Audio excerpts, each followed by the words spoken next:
जय श्री कृष्णा दोस्तों, मैं हूं नरेंद्र अग्रवाल और आप देख रहे हैं नरेंद्र अग्रवाल यूट्यूब चैनल। तो आज इस वीडियो में हम दशा माता की पहली कहानी आपके साथ शेयर करने जा रहे हैं। एक राजा था, उसकी 2 रानियां थी। बड़ी रानी के कोई संतान नहीं थी और छोटी रानी के एक पुत्र था। तो राजा छोटी रानी को और राजकुमार को तो बहुत प्यार करता था, लेकिन बड़ी रानी को प्यार नहीं करता था। तो बड़ी रानी छोटी रानी से ईर्ष्या करने लगी। तो बड़ी रानी राजकुमार के प्राण हर लेना चाहती थी। एक दिन राजकुमार खेलता खेलता बड़ी रानी के चौक में चला गया। तो बड़ी रानी ने राजकुमार के गले में एक काला सांप डाल दिया। अब छोटी रानी दशा माता की परम भक्त थी। वो हर वर्ष दशा माता का व्रत किया करती थी और वो राजकुमार भी दशा माता का ही दिया हुआ था, यानी कि दशा माता की कृपा से ही उसे पुत्र की प्राप्ति हुई थी। तो बड़ी रानी ने राजकुमार की जान लेनी चाहिए और उसके गले में एक काला सांप डाल दिया। दशा माता की कृपा से वो सांप राजकुमार को बिना कोई नुकसान पहुंचाए चुपचाप चला गया। दूसरे दिन बड़ी रानी ने फिर से उसे मारने का प्रयास किया और इस बार बड़ी रानी ने थोड़े लड्डू बनाए और उसमें जहर मिला दिया और उन लड्डुओं को राजकुमार को खाने के लिए दिया। अब राजकुमार ने जैसे ही वो लड्डू खाना शुरू किया तो दशा माता एक दासी का रूप धारण करके वहां आई और राजकुमार के हाथ से वो लड्डू छीनकर ले गई। तो बड़ी रानी का ये वार भी खाली हो गया। अब बड़ी रानी को चिंता होने लगी कि किसी भी तरह से राजकुमार को तो मारना ही है। तो बड़ी रानी ने फिर से एक नई चाल चली। अगले दिन उसने उसे फिर मारने का एक बड़ा प्रयास किया। जब राजकुमार बड़ी रानी के आंगन में खेलने के लिए गया तो रानी ने उसे पकड़ा और एक गहरे कुएं में धकेल दिया। अब चूंकि कुआं बड़ी रानी के आंगन में था और इसीलिए किसी को पता भी नहीं चला कि राजकुमार कहाँ गया। लेकिन जैसे ही बड़ी रानी ने राजकुमार को कुएं में धकेला तो दशा माता ने उसे बीच में ही रोक लिया। इधर दोपहर हो गई। दोपहर हो जाने पर राजकुमार अपनी माँ के पास नहीं लौटा। तो राजकुमार जब अपनी माँ के पास नहीं लौटा तो राजा और छोटी रानी को चिंता होने लगी। दशा माता को भी इस बात की चिंता हुई कि क्या करें, राजकुमार को उसके माता पिता के पास कैसे पहुंचाया जाए। तो राजकुमार को तलाश करने के लिए उधर कई कर्मचारी भी आए, लेकिन वो तो निराश होकर बैठ गए।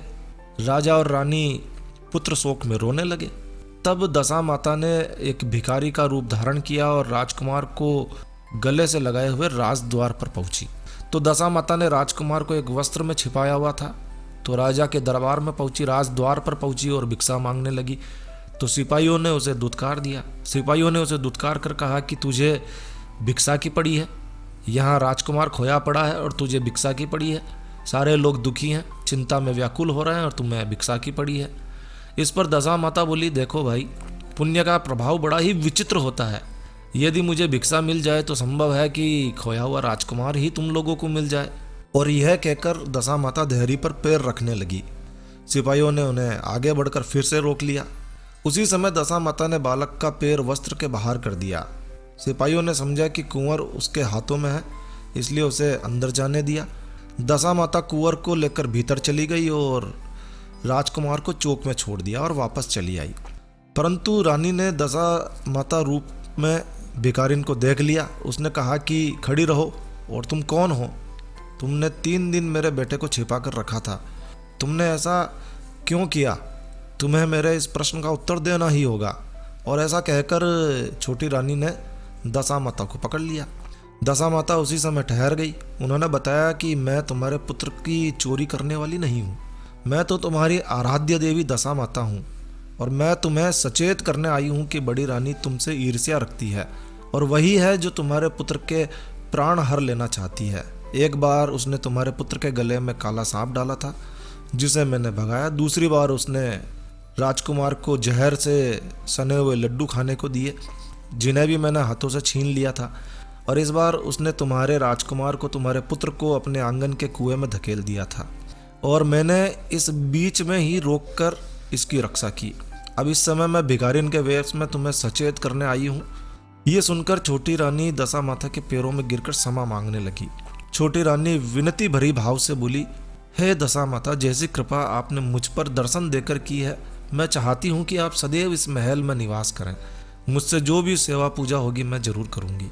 इस पर दशा माता बोली कि देखो, मैं किसी के घर में नहीं रहती। जो भी श्रद्धापूर्वक मेरा ध्यान लगाता है, मेरा स्मरण करता है, मेरा व्रत करता है, मेरी पूजा करता है, मेरी कहानी को सुनता है, मैं उसी के हृदय में निवास करती हूँ। मैंने तुम्हें साक्षात दर्शन दिए हैं, इसलिए तुम सुहागिनों को बुलाकर उन्हें यथा विधि आदर सत्कार के साथ भोजन कराओ और नगर में ढिंढोरा पिटवा दो कि सभी लोग मेरा डोरा ले और व्रत करें।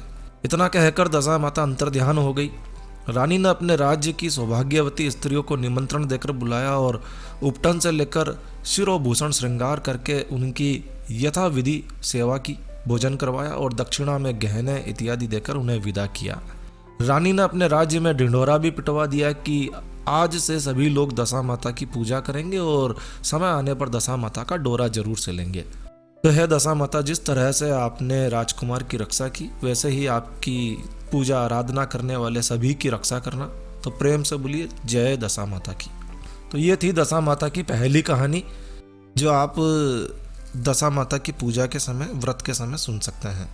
तो बस इस वीडियो को यहीं विराम देते हैं दोस्तों। यह वीडियो, यह कहानी, यह जानकारी आपको कैसी लगी कमेंट करके हमें ज़रूर बताएं।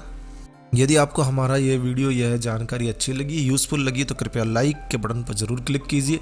और यदि आपने हमारा ये चैनल सब्सक्राइब नहीं किया हुआ है तो कृपया चैनल सब्सक्राइब कर लीजिए, क्योंकि इस चैनल पर हम लेकर आते हैं आपके लिए तरह तरह की धार्मिक जानकारियाँ, होम रेमेडीज, होम टिप्स और टेक्निकल नॉलेज। तो सब्सक्राइब करने पर आपको हमारे नए वीडियोस की अपलोड्स लगातार निरंतर मिलती रहेगी।